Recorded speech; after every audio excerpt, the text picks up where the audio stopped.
Welcome in. Thank you for joining me. This is Scoot Talk Sports, episode 7. We're back. Thank you very much for allowing me to have a little bit of a break the last few weeks.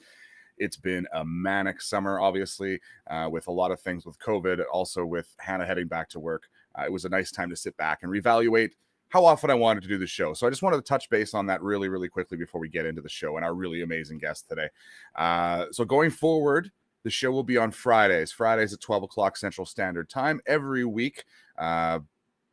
Unless there's some sort of Valor game or some sort of sporting event that I might want to go to. But we are going to do it weekly on Fridays at 12 o'clock, 1 to 2 segments a week. And the plan is to keep that rolling going forward. It's been something I've really, really enjoyed. It's been an unbelievable experience bringing some folks on, having good chats, learning about them. So looking forward to continuing this as we move forward. So thank you very much for being here.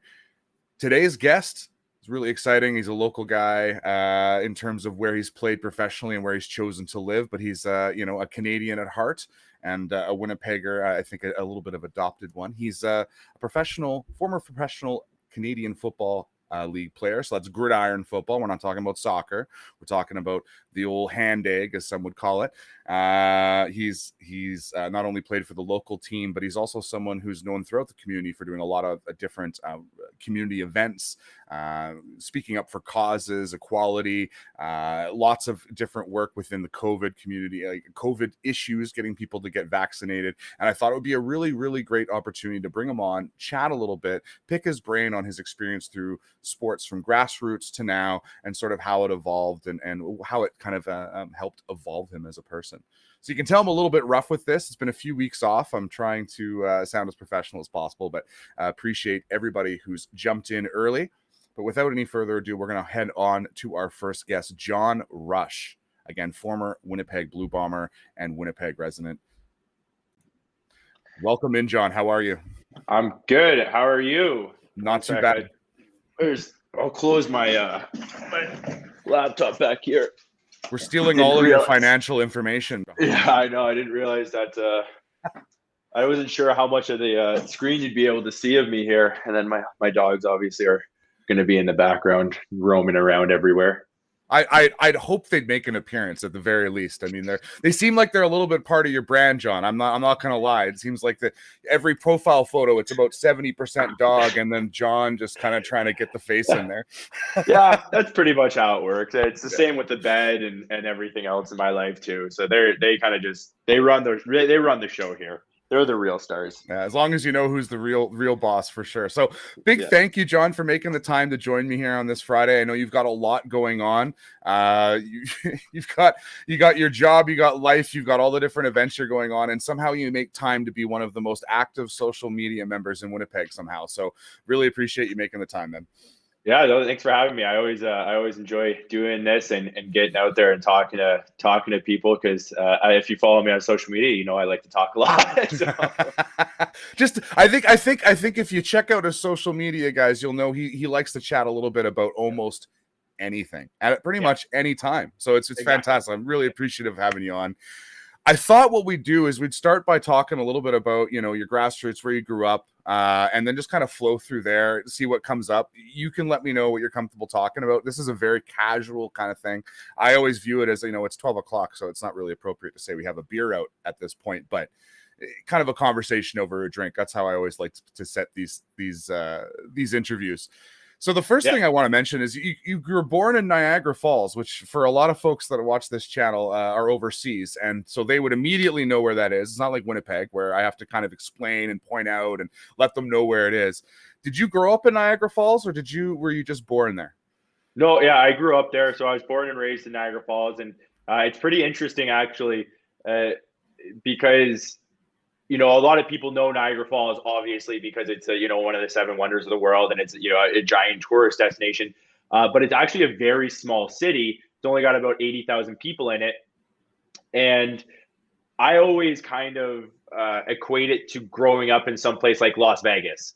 Las Vegas is an unbelievable place to visit, I've heard, but like you wouldn't really want to grow up there. You know what I mean? It was a very interesting way to grow up. Living in a very because that is 100% of the industry was the tourist industry. Like it's all anyone did. So it was a very different upbringing than most people had. So What was your first memory of getting involved in sports? Was it something you watched? Were you playing sports as a young age? Like, what was kind of your first memory of being like, hey, this is a lot of fun, I'm enjoying this? Yeah, no, I've been playing sports since, I think I started playing like Timbit soccer. That's Yeah. Tim Hortons like sponsored soccer across Canada. And I think I was on like the orange team, orange Timbits, I think I started playing that when I was like 3 or 4 or something like that. And I never really liked soccer. It wasn't aggressive enough for me, I guess. And then I moved on to hockey. I grew up, as every basically Canadian does, I grew up playing hockey. I got kicked out of my hockey league in grade 10 for being too aggressive. So I basically had only had one more choice, and that was football at that point. So I've been playing football since I was 9. And I always wanted to compete against my older brother and be better than him and things like that. So, I was basically always just trying to be my older brother. So I just kind of played all the sports he did. How old, what's the age difference between you and your brother? He's 2 years older than me. 2 years older. Okay. So yeah, my sister was 5 years younger than me, and I always felt like she was trying, well, she did. She bested me at everything. I just forged the easy path, and then she set the records, right? Yeah, but exactly. I think that's what it is. You're the younger kid, you're the younger sibling. You want to make sure everyone knows that you're the better one. Someone Exactly. takes a little bit of the path, and you're just like, no, that's easy. Let me show you how it's done. Exactly. Did you guys ever have the chance to play together? I'm trying to think. I think we played one season together. Like that was it. It was we were always kind of just missing each other. But yeah, I think we ended up playing like one season together in like grade when he came back for like an extra year. Because in Ontario, you can do like a grade 13 if you want. Yeah. It's this like weird loophole, basically only for athletes. But it's great. I never did it, but it's great for a lot of athletes. They can kind of like upgrade their marks and just play high school sports for another year. But yeah, so he did that, and I was in grade 11, and I got to play with him that year. But that was it. Here's a question for you, because I only played a couple of years of gridiron football. Like, so I was always the hockey, as you said, is sort of not an option. You sort of have to try it at some point growing up in Canada. Yeah. People are gonna be weirded out if you haven't. Exactly. But here's a question for you. At that age, when you're jumping into football, 9-10 years old, do you know what kind of position you're thrown in? Does the coach kind of make an evaluation? Okay, you're this kind of a size, we're going to throw you in at this spot. Like, is that how it works? Yeah, that's basically how it works. When you're that young, it's just like, oh, you're big, so you're going to be on the O-line. Like, oh, you're tall, so you're tall and skinny, so you'll be a receiver. Oh, you're, short but muscular for a 9-year-old, whatever. You'll be the running back, basically. And that's kind of how it works. It's like a really weird system that doesn't really make sense. But like, with 9-year-olds, there's not really a better option. It's kind of just what it is. Yeah, and that's sort of the starting point anyway. I mean, there's so many positions in the sport. Like it's you get placed one place, you're going to learn about the other position you're playing against, and at some point you may want to switch, right? I remember I was slotted in as a linebacker just because they were like, oh, you're a hockey player, you sort of fit the mold of a linebacker, and it was a fun position. But I sort of broke the rules the first couple times I was in. I again, coming from hockey, this guy had convinced me forever to get in there, and I hit a red-shirted player the first practice, and that wasn't apparently something you should do. No. Yeah, nope. Tough lesson bad there. Call. Yeah, bad call. Yeah. So here's a question: when you get into that lower level league, did you start right away at your kind of fullback linebacker position that you sort of were known for, or were you kind of put around the field? What was your first like positional love, let's say? Yeah, like when I started when I was young, actually, I was they tried me out at O-line at first because I was always pretty big as a kid.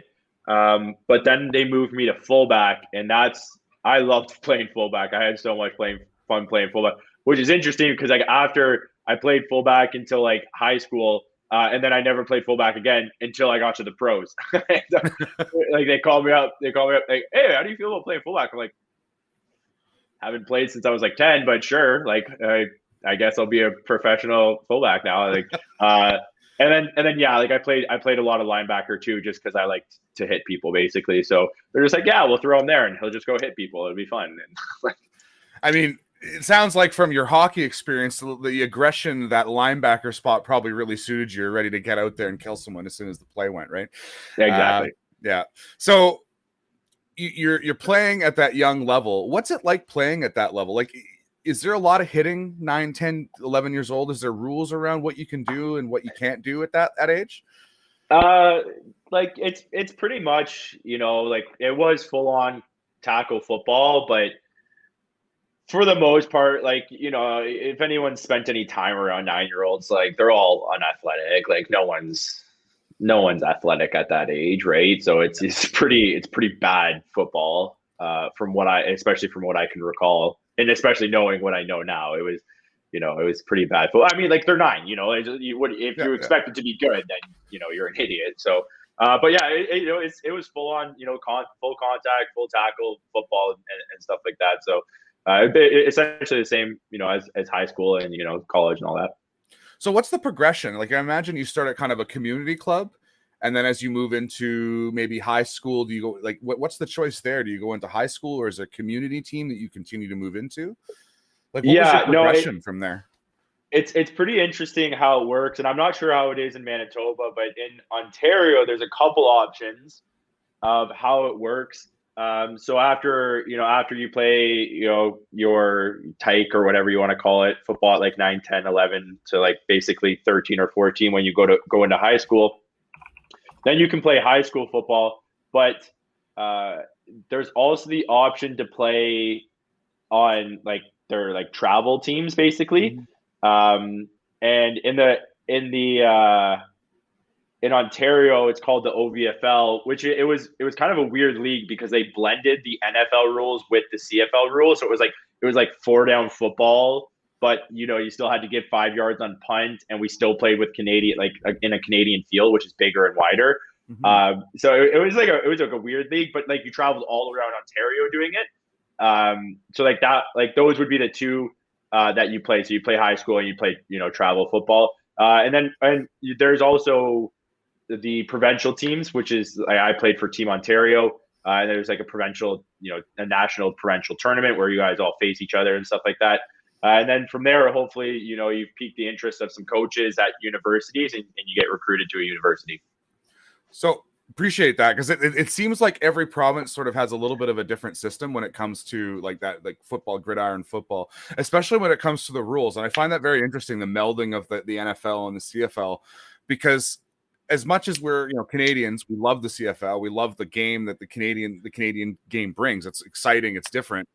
A lot of kids grow up and they watch NFL and they're like, that's the dream, right? And so is that something that you enjoyed, that melding of rules, or is it sort of like you're preparing players for wherever they may head, if that's NCAA or CIS? Yeah, I didn't really. I thought it was kind of stupid, to be honest. It wasn't the. It didn't really. There was no like real rhyme or reason. There's not that many kids that go to the NCAA that for it to make sense. The majority of kids are going to the CIS and playing Canadian football. And realistically, American rules are so much easier to play with. There's no motion. It's a smaller field. It's so much easier if you learn the Canadian rules, you it's so much easier to go play American football because they're like, oh, you're just not allowed to do any of those things, and that's it. It's Like, it's but it's much simpler, right? exactly, yeah. So if you learn the American rules and then try and play Canadian football, you're like, what is going on right now? Like, you guys are all moving. Like, what is happening? It's a lot harder to do it the other way around.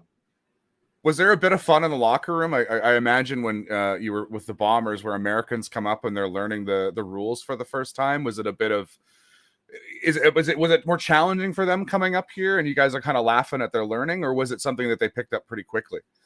Oh no, it's actually it's a huge thing that they struggle with, to be honest, and it's a huge reason a lot of Americans don't make the CFL. Actually, it's pretty interesting to watch.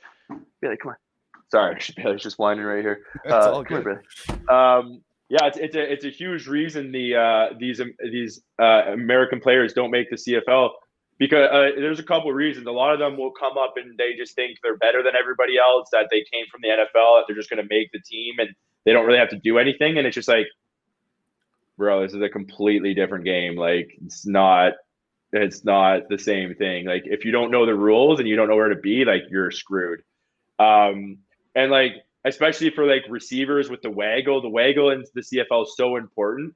And a lot of them just can't get the hang of it. And if you can't get the hang of it, doesn't matter how good you can catch a football, you're not going to make the team. So yeah, it's a huge problem, and it's something that the Blue Bombers put a huge emphasis on because obviously, if you're a good football player, we want you to make the team. It's not like we like or like, oh yeah, screw this guy. Like we're gonna do everything in our power for you not to. It's like no, like you're a good football player. We want you to make it. We're gonna put time and energy into you learning it. The problem usually lies in the American mentality, and if any Americans are watching, like it's your mentality that you think you're better than everybody else and you don't have to learn. It's a massive problem.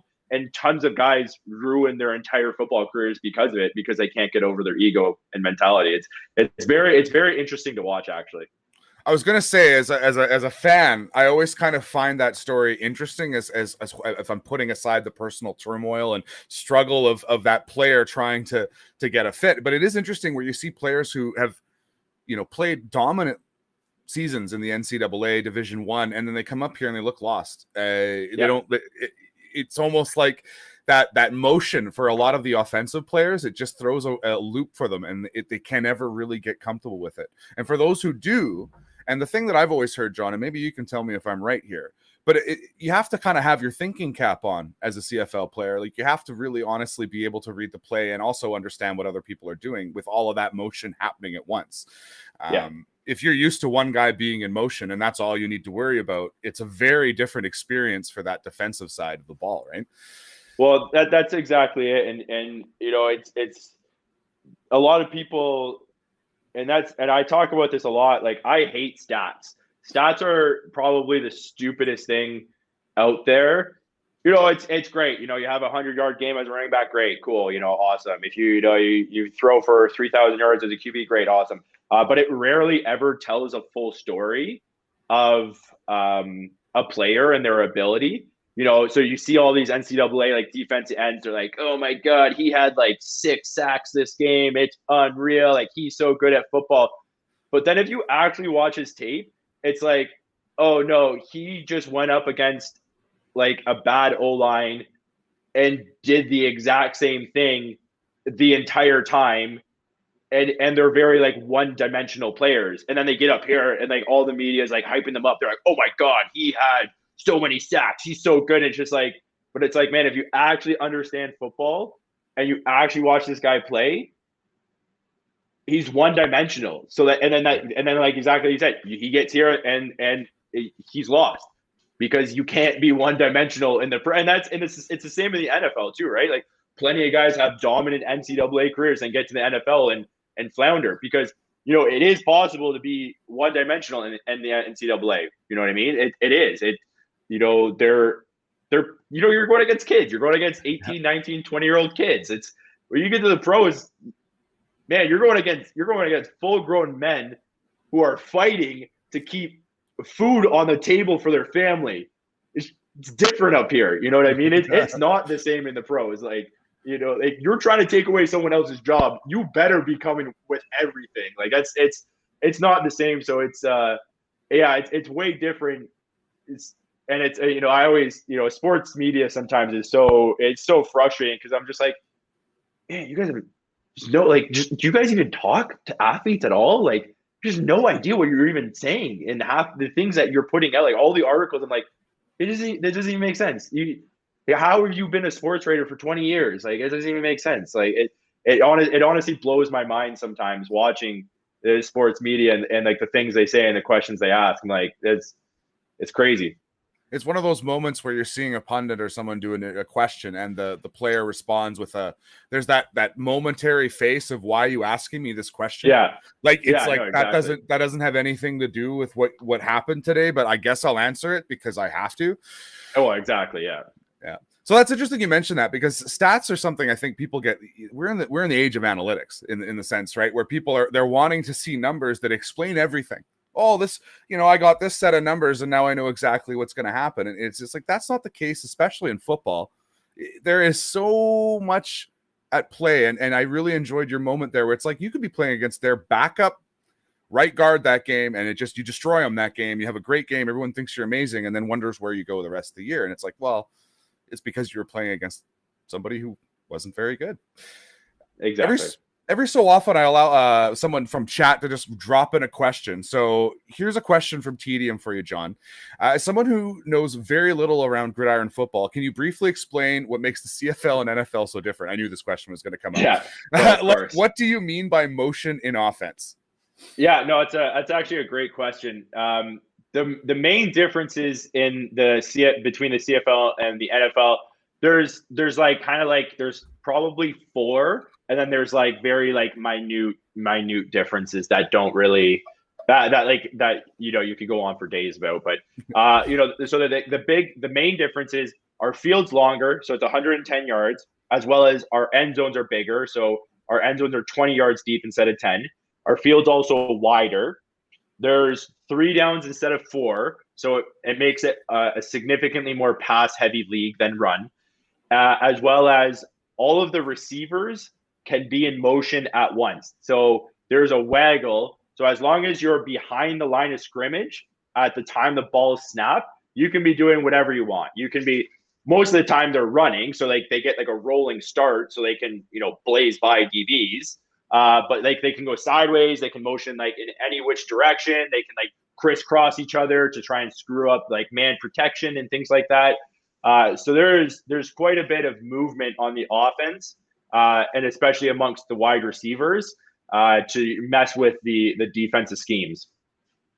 It's something that I love introducing. Like what I've really found interesting is a lot of the friends overseas that I've made over the last couple of years love NFL. They love the NFL. And I was just like, okay, that's interesting. I didn't really think that was going to be a thing overseas.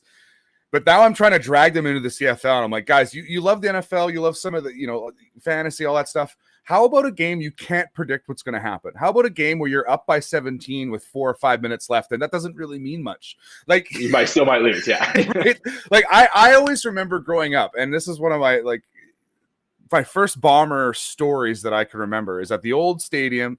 The Bombers, I think, were down by 18 or 19. I can't remember what it was. And my dad was like, we're going to go. We're going to go. Yeah. We're going to leave in the fourth quarter. And as we're driving home, the radio's on. We listen to the Bombers come back and win the game. And my dad's just hitting the steering wheel like, why did I leave the game? Yeah. Lesson learned. Never leave a CFL game early, ever. Yeah, exactly. No, I've literally been a part of those games. I remember Montreal. Well, it must have been my second year in the league. We were down, I think 16 or 17 with 3 minutes left. And, we scored a touchdown, got the onside kick, got another touchdown, stopped them on defense, and then drove and got a field goal. Money Medlock, got a field goal at the end of the game to win. And the stands were empty. There was like less than 1,000 people left in the stands. It was insane. That must be disheartening a little bit. As I'm saying, hey, I walked out of the stadium with my dad. I didn't have a choice as a kid. All right? Oh, yeah, exactly. Yeah, exactly. But it must be disheartening when you're like, you just battled back to make this epic win, and you go to look at the crowd, and it's just like, you guys all left? Come on. No. It's it's interesting. A lot of people think that then it doesn't really play that big of a factor. Home field advantage certainly does, and having the crowd on your side 100% does. But that's not like the main motivation of the guys. Like, we do it for each other. We do it to, because we understand how much work we put in for each other. So, we would play in empty stadiums. It wouldn't really matter. It's obviously amazing to play, especially in Winnipeg, in front of our fans, how good they are, and we sell out, and it's, a crazy environment. But at the end of the day, it's we don't do it for the fans. We do it for like each other kind of thing. So let me touch on that a little bit. The identity of a football team, the kind of family unit that gets created through the experiences that you guys have together. Is there anything like that? And like, hockey, there's a smaller room. There's other sports. When I see football players and these kind of long-lasting, lifelong connections that you guys end up having, especially when you're in particular units, whether it's, your defensive unit, the linebackers, or whatever it is, like, is that something that you end up creating lifelong relationships with these guys where it's something that you can't really I don't know, compare to what a family or a friend? It's this mix of professional and friend, or what is that like? I truly don't know, so I'm kind of babbling off here. Yeah, Trying to get an idea of it. No, you're on the right track. You're on the right track. It's actually something that's like very much talked about in the locker room, and it's actually like one of the main reasons guys prolong their careers for like a longer time past like when they maybe wanted to retire or past their prime, just because we understand that there's nothing like that in the rest of society. There's nothing like that locker room and that brotherhood. We always talk about the brotherhood amongst the in the locker room and amongst the team, because I remember I was interviewing for this reality show once, and they were talking about how grueling it would be. It was an outdoor show, and they're like, "Oh, like you've never done anything this difficult in your life." Like, military people complain about how difficult it is. I'm like, bro, do you even know how hard a professional football training camp is? I'm going against like 200 to 300 pound fucking animals every day, trying to rip my head off for 4 hours on the field. I wake up at 6 and I go to bed at 11, and the entire day I'm doing something. I practice for 5 hours. I work out for 2 hours. I watch film for 12 hours. I guarantee going out and building a fucking campfire in the forest is not that grueling. I promise you, you know what I mean? So, but like the thing is, when you do that, and that's the thing, like you don't even have to have played with the guys. It's kind of just like, if you've done it, you're good. You're like, it's understood that you've accomplished that. And like if I'm anywhere in Canada and I meet another CFL guy, it's we got it. It's that instant, oh hey man, what's up? Like you have that now, where because we know how difficult it is to do something like that. So you just have that instant connection with anybody else. It's literally like, and I don't want to compare it to going to war, because obviously like war is a whole other thing, but you're going to battle, you're going to battle, and you're trying to, like I said before, you're keeping food on that table for your family. Like these guys have like wives, kids, and things like that. Like if they lose their job, like that's their livelihood, right? So we're going to battle every single day. So making that team is really like, it really forges that brotherhood, where like anywhere else you are in life after that, you were a part of that CFL brotherhood. You're kind of like, you're good. I'm envisioning you guys walking into a restaurant or a bar, and it's just the eyes locking from across the way, and it just, yeah, man, I know you. We good. You know what I mean? Like, no, exactly. So here's a question for you. In terms of when you were growing up, you were getting into football, you started, really loving the game, you're into it. Was there any sort of big influences or motivations that you had? Like, did you have a favorite player or a coach or something like that really made an impact? Or were you one of those guys who just had that inner fire? I got kicked out of hockey for being too aggressive. I'm going to show the rest of the world where I belong type of situation. Like, I'm curious what kept you going.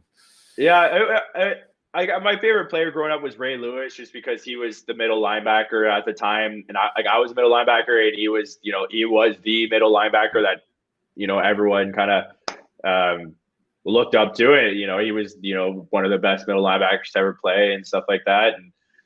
But I'd say it was mostly like my dad. Like my dad would come to like every one of my practices, every one of my games. He was always there. So I always wanted to kind of do it for him, because he never got the opportunity to do it. And he always brought us to. I grew up in Niagara, so the closest team was the Tiger Cats. So I would always go to that old, shitty Iverwin Stadium. It smelled like beer and piss, because people literally would just pee on the side, or they wouldn't even go to the washroom. They would just pee wherever they wanted. It was a wild stadium. It was, it was a lot of fun. I had a ton of fun growing up. But he would always bring us to those games, and we had season tickets to the Buffalo Bills for a couple of years, and so. It was mostly doing, I always just wanted to do it for him and myself. I enjoyed doing it. I loved playing. For a long time, that was my entire identity, I was the football player. I was that guy that played football until I kind of realized that at some point it's coming to an end. I should probably figure my life out a little bit more here. And now I've taken to shit posting on the internet. So, that's always fun, and it's gone but really well for you, John. Like, let's be well, real. it's not a bad time. That's for sure. But yeah, for the most part, I'd say it was definitely my dad that kind of not drove me to do it, but like drove my passion for it. Love that. Love that.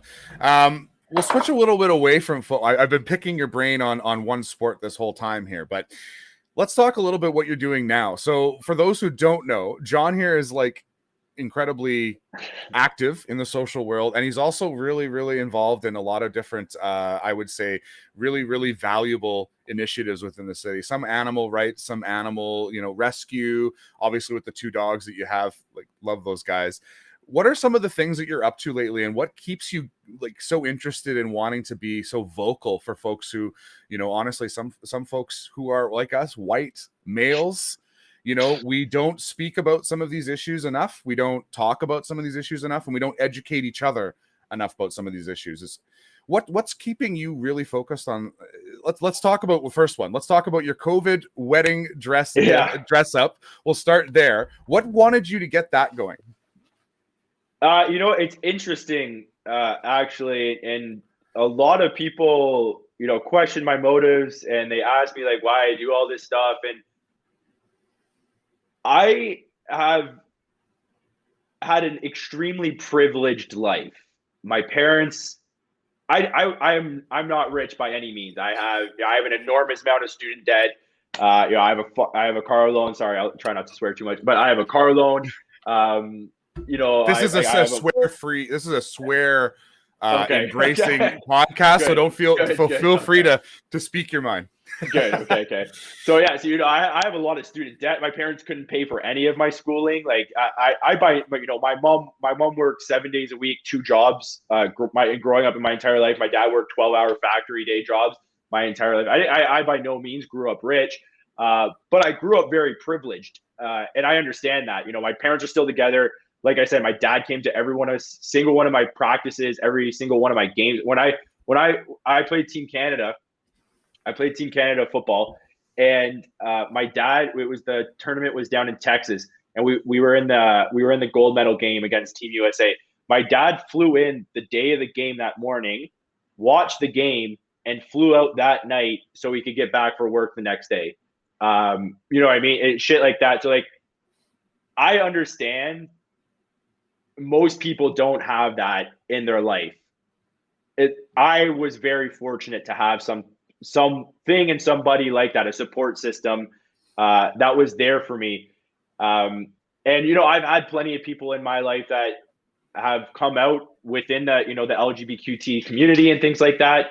But I don't even think that's really like a driving factor. Like it really shouldn't be. It really shouldn't be. It's just like, I feel like not enough people, and especially like you said, like white men like us, and I was kind of tweeting about it yesterday too. It's just like, so many of us don't even look inwards at the privilege we've had in our lives and kind of just expect for it to be continually given to us.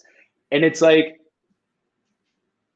why? Like, how can you not see other people are struggling? Like, and how does other people getting that privilege too, how does that take it away from you? Like it's not going to do anything for me. I'm still, and like, let's get real. It's not going to change overnight. Like, it's not like they're just going to take all of the white male privileges away. It's just like, man, this is going to be an extremely long process, and you not saying anything is going to prolong that process. And it's kind of crazy that more people, don't, but it's understandable because it's easier not to. It's easier not to say anything, and it's easier not to do things. And that's unfortunately kind of the status quo for men is, there's that kind of old saying, you can't convince someone whose pay depends on it. And, our pay might not depend on it, but a lot of other shit does. Like a lot of the privileges that we, us staying quiet means we get to enjoy a lot of stuff other people don't get to in society. And like I'm at the point where I'm just like, man, like why, like that shit, like no one should be excluded, if for their sexual orientation. Like, it just, if that's why you're excluding someone, it's just like, man, like, if you're a terrible person and you're like a racist or a bigot or something, absolutely exclude them. That's, there's reasons to exclude people, but their sexual orientation, or whatever it may, whatever, is not one of them. Who you love is not one of them. And it's always interesting to me seeing how few sports figures actually speak out against it. And it's sad to see, to be honest. It's sad that more people don't, because we've, like I said before, like I've been enormously privileged in my life with my parents and the support they give me and things like that. But as an athlete alone, I have a whole other set of privilege in this world, where, especially as a Grey Cup champion in Winnipeg, like I can kind of just do things and say things and no one's going to question it. Like, and I always find it interesting when, when I tweet about things, when I talk about things, I don't really ever get backlash that much. I here and there I get it. But I have a lot of friends that are female creators, like content creators on the internet, that are like recipe creators, that they create recipes. And the amount of, backlash and comments and things like that they get for posting a recipe is insane. And it's just like, man, like, that's not right. That they can enjoy being on the internet without, getting this backlash for absolutely no reason. And that doesn't take away from my privilege. You know what I mean? Like, that's the thing. It's for some reason, all these men think that it's like, like if I support them, it's taking away from me. Like, bro, what? Like, it's just not being it's just not being a piece of shit. Like, that's all it is. Like, it's not that difficult of a concept. And for some reason, I don't know how to explain it, but for some reason, most men just don't want to do that. They don't want to put in that work. And it's very odd to see. And it's disappointing, really. Yeah, it's unfortunate. Like, it's really frustrating, because I think once you've, I'll be honest, I don't think that anyone I know, or me myself, has been perfect and understood the privilege I experienced or talked to other people in life. And that's the thing I think, some may be missing. And what I see, especially when, you were putting up those Instagram pics of you in the wedding dress, getting ready for that event, doing some fundraising and awareness. Like, that's another big part of it. You can put the fundraising and everything aside. It's the awareness of, here's a guy who played football, big masculine white guy, throwing on a dress and telling you, if you're the one who feels weird about this, it's your problem. Yeah. Right. I'm having a great time. I'm hanging out with my friends. I'm doing positive things. And you're sitting there worried about what I'm wearing. Right. You know what I mean? And that's what I really enjoyed about that, is that you put it in people's face.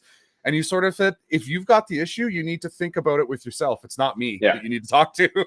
Yeah. Well, and I think the most interesting part about that, and I know you have, viewers from all over, in North America is the only culture in the entire world where it's not normal for men to wear a dress. In literally every other culture in the world, it's normalized that where men dresses or skirts or kilts, whatever you want to call it. It's a fucking skirt. like shut up. It's a skirt. You know what I mean? And in the Japanese culture, men wear kimonos, and in the Scottish culture they wear kilts, and literally every other culture in the entire world, men wear some sort of dress or skirt, and it's completely normalized. No one thinks twice. But in North America, for some reason, a man wearing a dress is just like the worst thing that's ever happened. And it's, it's why society is, what's everything that's wrong with society is just like, bro, go. I find it hard not to laugh when I hear that kind of stuff, where I'm just like, it's ridiculous. Like, I know I shouldn't laugh, because there's people out there with really toxic opinions, but it's like sometimes you just have to, because it's like, hey man, I don't understand why this is a problem for you. But it's crazy. I think what I wanted to get at though is you've been somebody who really just seems comfortable stepping up for others and being able to create space for others to talk about something. And I think that's something that, if every second white guy in Canada got a little bit more comfortable with that kind of conversation and being able to be that way, I think we would be in a much, much better place. So, I mean, I'm not going to take the hat off because the headset will come off, but hats off to you, John, because I think that's something that aside from your football, aside from, your experience in life, it's something that people have a lot of respect for. And it's something that you see, as much as you might be tweeting about what to eat or whether you're in the hot tub, those moments of, this is important to me and it should be important to you. I think they really nail home. And I wanted to really say to you that, whether or not it's said on Twitter enough, it's appreciated. And I'm sure from people who aren't like me, is probably the more important part. I'm not looking for anyone to battle for my privilege. I'm fine. No, I appreciate that. And you know what? It's interesting because it really comes down to like people's insecurities. And that's what it really, it all boils down to. It's like males' insecurities about themselves. And that's why they don't want to talk about it, right? Like, I don't care. I'm a professional athlete. I won a Grey Cup. What are you gonna do? What are you gonna say to me, man? What are you gonna say? Yeah, I get guys that call me beta sometimes, and I'm like, all right, bro. Oh, okay. I did something exactly. I did something you've been dreaming about since you were 5. Yeah, okay. Exactly. You're angry. It's beta. Okay. Yeah, exactly. You know what I mean? It's like I'm the beta. Yeah, no, exactly. So it really boils down to, what we really need to focus on is bringing fucking men and boys up to speed here. And dealing with their fucking insecurities and dealing with their, lack of confidence. Because when you have confidence, you can do shit like this and not care. Because, there's that's one thing that being vegan taught me is like a lot of vegans will like get mad when the entire world's not vegan. I'm just like, I've been vegan for almost 5 years now. It's not happening. It's not going to happen. As much as I want it to happen, I would love if the whole world's vegan. I love animals, whatever. It's not going to happen. So what you really gotta focus on is kind of bringing other people up to speed and celebrating the small wins and getting upset and freaking out on those people. It's not going to help. So we really need to help educate these young boys and men and get them build that confidence so they can get to a place where they're confident and that they can do things like this and deal with the trolls. You know what I mean? Because there's always going to be trolls. We're never gonna get 100% of the men up to speed and on the same page. It's not the world we live in. There's always going to be trolls. There's always going to be people saying shit.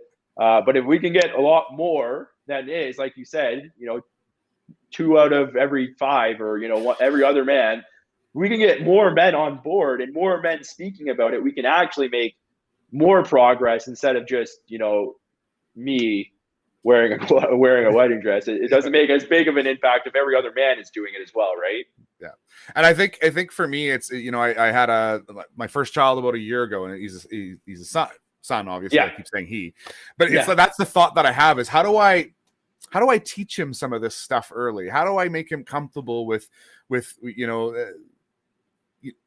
things that when I grew up, I can remember my parents going, "Oh, I wouldn't wear that color," or I wouldn't do that. And it's like I'm not going to be about that. Like if my son wants to wear a pink dress or if he wants to have a purple hat, like I don't care if he's happy and healthy. That's it, right? What more do you want, right? How do I get to that place, right? We've only got a little. Sorry, go ahead. I was just gonna say that's a whole other story, scenario, and. I'm not having kids for a reason, so might not be the best person to talk about that with. To be honest with you, it's a long story, but I never thought it would be something that I would be able or capable of, and so here I am. It's just an adventure. That's what life is, right? There you go. Question for you from the chat. Again, TDM jumping in. Question about vegan. Or being vegan. If lab-grown meat becomes a viable thing, is that something that you would eat? Something you'd be interested in? Yeah, that's actually that's a super interesting question, and something that's popping up a little bit more as of late. Personally, I don't know. I don't know. It is a really great question. I'm not sure. There, especially with like red meat, probably not. There's a lot of science around red meat and pork and things like that, just straight up not being very healthy for you and like healthy for your heart and things like that. Do I think it's amazing that we're able to do that? 1,000,000%. Do I encourage it to become a bigger thing? 1,000,000%. If we could get the entire population's dependency off animal agriculture and 100% onto lab grown meat, eat whatever the fuck you want. I don't care. eat red meat then. Your fucking life. I don't care. You know, my problem, not my problem, but why I'm a vegan is because I don't want cows to die. You know, I love my dogs. I rescue dogs. Pigs are smarter than dogs. Yep. If I know my dogs understand fear and panic and anxiety and depression and happiness, and an animal smarter than that can definitely feel all those things, I don't want to contribute to that personally. And I'm not shaming anybody, but those are my reasons. Yep. So if we could get to a point where we're lab growing all of the meat, amazing. I would definitely try it. Like I know the company Just Egg, who does vegan eggs and things like that, has lab grown chicken fingers, and they're testing it out in Singapore, and I think they just got approved in another country, maybe Israel. I'm not sure what the second country is, but they just got approved, so they're doing a lot of tests out there to taste tests and to kind of perfect it.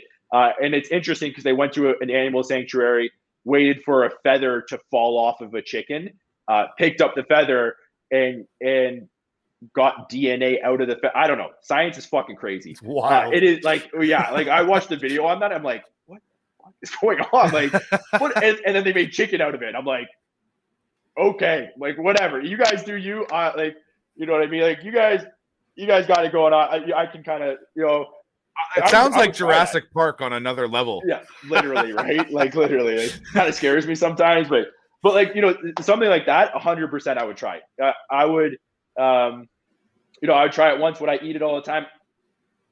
I don't know, especially because in the start, it's going to be insanely expensive. Like there's no doubt about that. Until it becomes like a mainstream thing that's like huge and way more commercially viable and things like that, it'll be extremely expensive, unfortunately. But that being said, there's actually, interestingly enough, an ice cream company that does it with cow's milk in California, and apparently it's delicious. I would certainly try that. Although it's interesting because they were able to remove the lactose in it as well. So people like 60% of the world's population is like lactose intolerant. Yep. Obviously, because we're not cows, so we're not built to fucking process cow's milk. But this company that like lab grew cow's milk to make ice cream was able to like remove the thing that people are like lactose intolerant to. So I've heard, I have a couple of vegan friends in California, and they're like, dude, like, this shit is unreal. So things like that, 100% I would try and like that. Like that's the kind of the thing about it. Like I was saying earlier, like I'm against like I don't want a pig to die or a cow to die for me. That's not like, that's why I'm vegan, right? So if we had an option like lab grown meat, great. No cow was hurt. No pig was hurt. Like nothing happened. It's the same shit. Yeah, 100% amazing. I would love if that was, if next year that was like all the rage was lab grown meat. 100%. That is where I want the world to go. Yeah. It's such an interesting shift over the last 10 to 20 years, how it became something of it was really a niche, on the fringe kind of conversation. As time has passed, more studies are done. We understand the impact of, agriculture on the greenhouse gases, especially when it comes to animals. Like there's so many different factors at play that, you may choose just because, you love animals, you respect your animals. There may be other people who that may not be the persuasive argument for them, but climate change might be, right? And it's so interesting to see how many multifaceted issues, agriculture and how we eat on a day-to-day basis, it's intertwined with a lot of the issues we're also trying to fight. It's just a wild time. Exactly. And it is interesting too, because that like then people always discuss like, oh, like, well, this is tradition and it's culture and you're being racist by advocating for it and things like that. And you certainly can be racist by advocating for veganism and things like that. But a lot of the problems are taken away with the lab grown stuff. So it's definitely really cool to kind of see it come further. And like, to your point, I initially went vegan for my health to lose weight.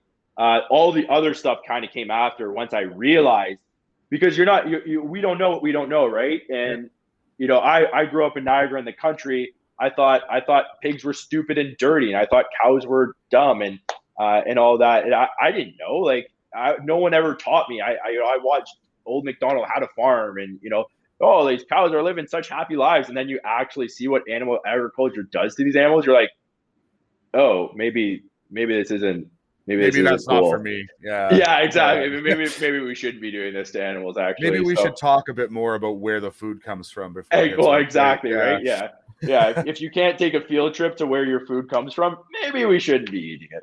But like, you know what I mean? So like, so yeah, for me, like you said, like there's so many different kind of issues that it tackles, and for me, it was health. It was health at first, then the other stuff came after, which is always interesting too. Here's a question for you: when you started that diet, were you still playing football? Oh yeah, no, that was my second year in the league. I did it. That was because so my first year I came in, played linebacker, got cut. Everything like that.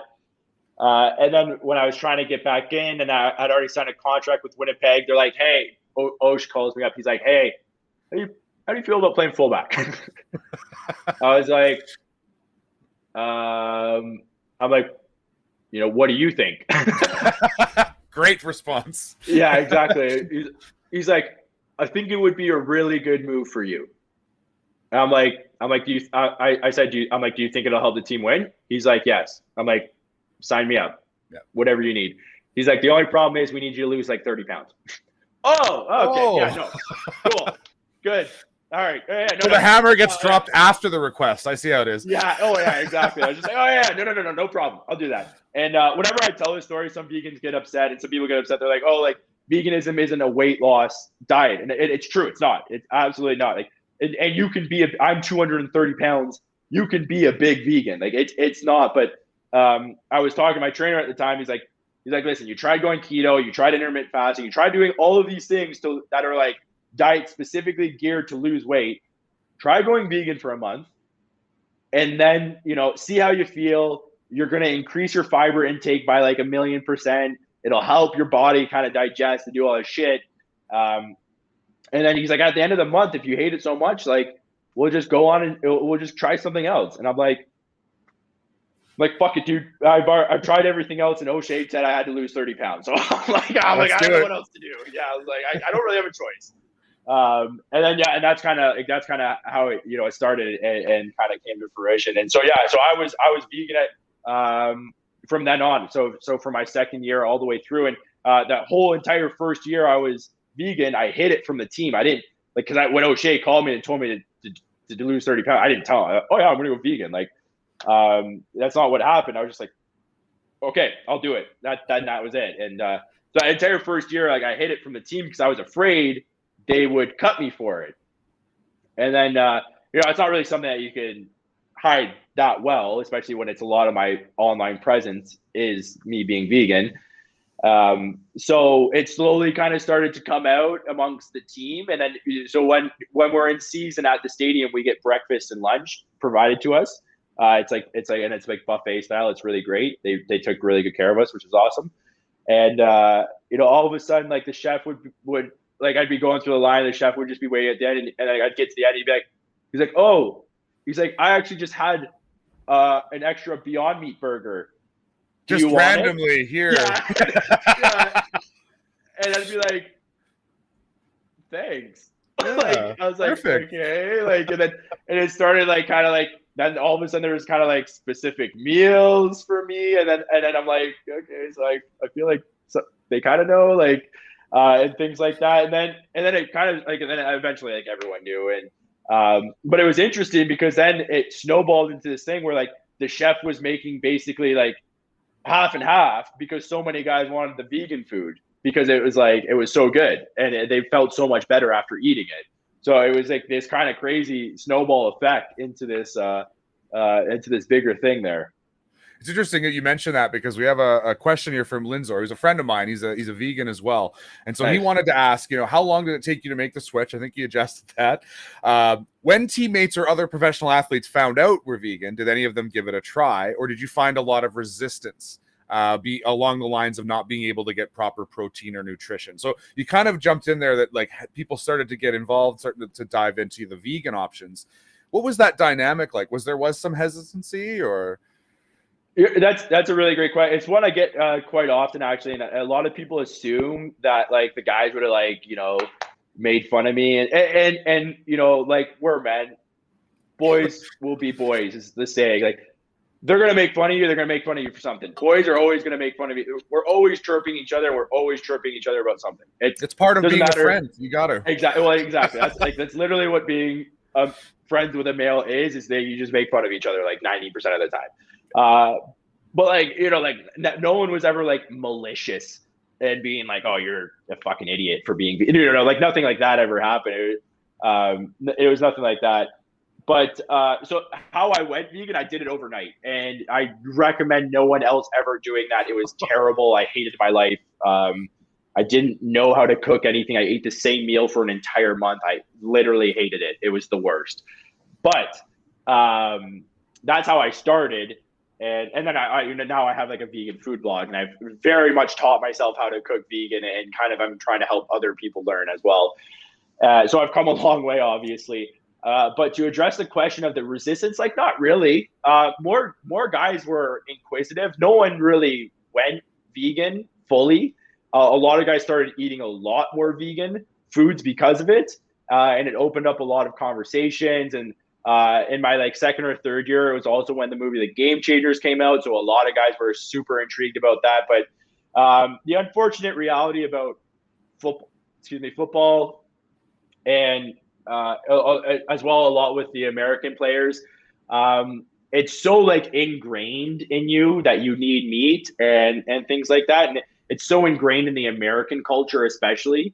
It's very difficult to kind of change that narrative for them. But that being said, it did open up a lot of conversations, because a lot of guys would have like a rack of ribs, or like a bunch of chicken on their plate, and I'm sitting there eating my like chickpeas and like whatever chickpea salad and quinoa, and the guys would like look over and be like, how the hell are you doing this, dude? Like what's going on? How are you not just skin and bones? I don't understand. Exactly. Yeah, exactly. And that's the thing. Like, I'm not a small dude. I'm 230 pounds. Like, I'm bigger. Like, I was, aside for like O linemen and some linebackers, I'm one of the bigger dudes on that team. You know what I mean? Like, the O linemen, D linemen obviously are huge, but fullbacks are at 230 pounds. Like, I'm a big boy there. So guys were kind of like looking at me, and I'm doing like, and the thing was, like, it's not like I wasn't doing the thing. It's like, no, I was going out there and I was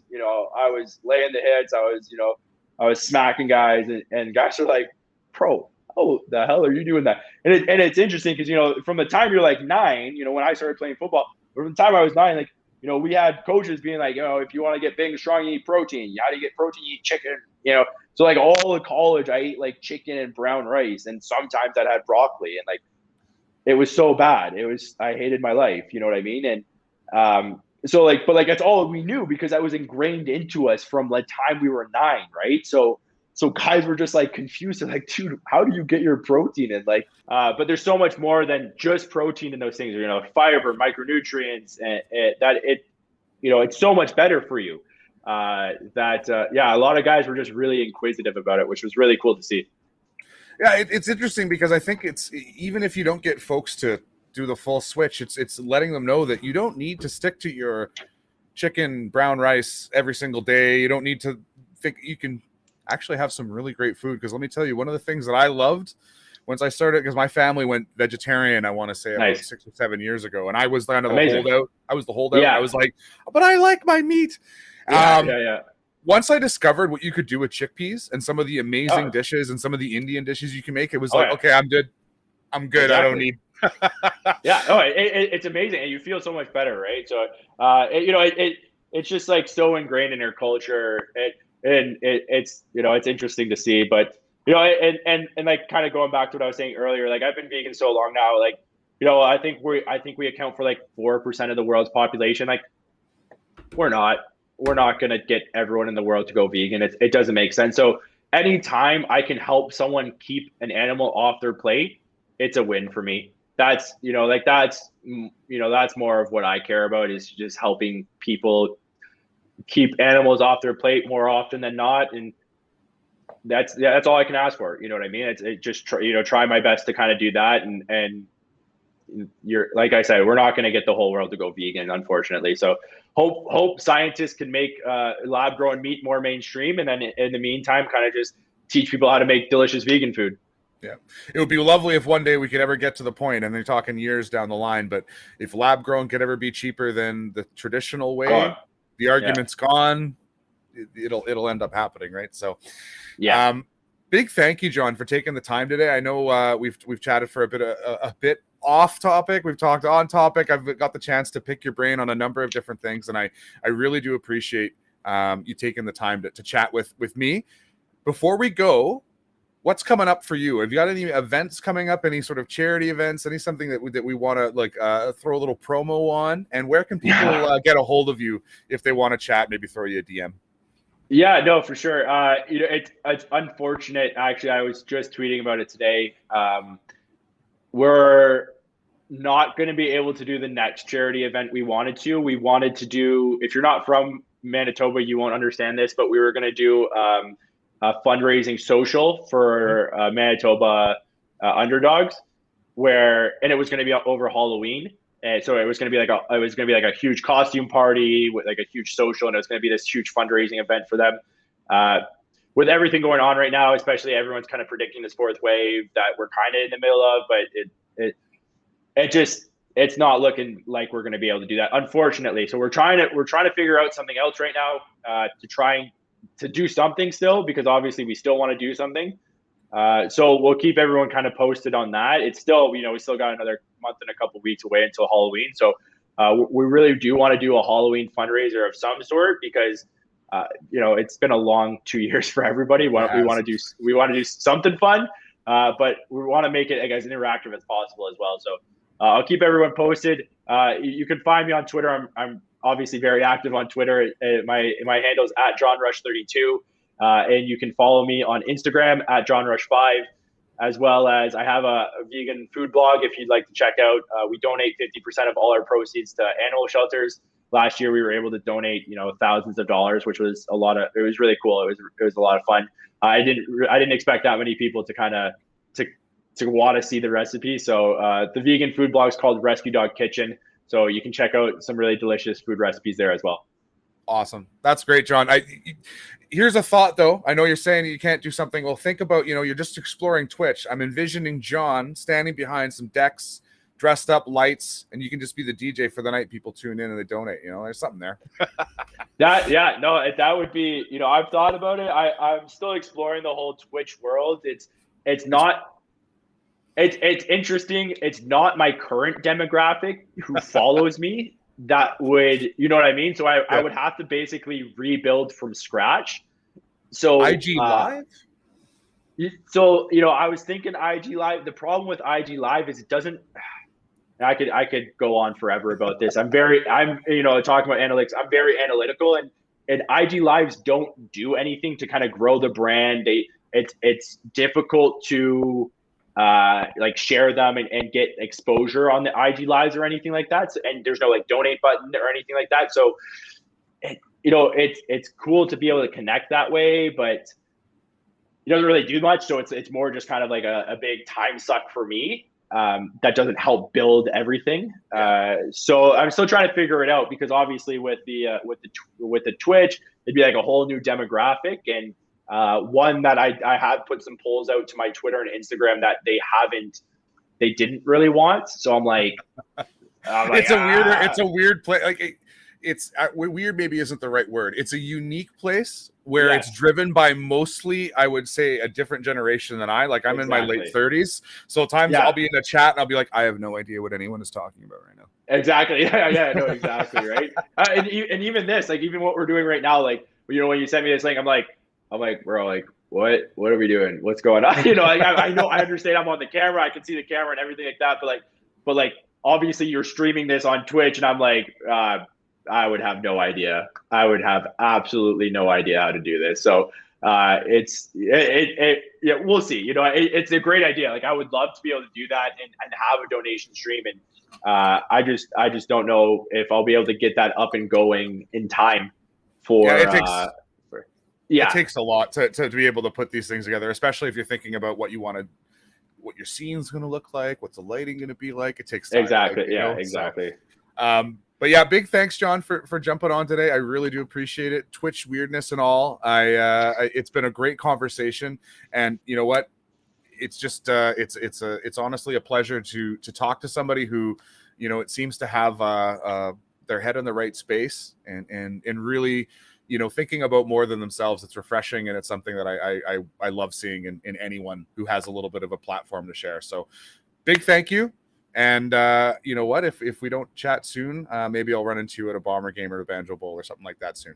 But no, for sure. Thanks for having me on. I really appreciate it. You know me, I love to talk. So hopefully we run into each other soon. So that was John Rush, former Winnipeg Blue Bomber, as well as a avid advocate for the community here in Winnipeg. Thank you so much for listening. I really appreciate your time with me. You can find all the previous episodes on your favorite podcast app just by searching Scoot Talks Sports. You can also find us on YouTube if you're interested in watching the old video on demand. But hey, this episode's recorded live on Twitch Sports, and you can actually be part of the episode by following at twitch.tv/SCOOTR. That's Scooter. And joining us on Monday and Fridays at 12 p.m. Central Standard Time. You can always connect with me on Discord, TikTok, Instagram, and Twitter. If you want to find out all the ways and all the links, just go to Twitter, search _SCOOTR, and you can find my profile and click on the link. Let's talk soon. Thanks again so much for listening.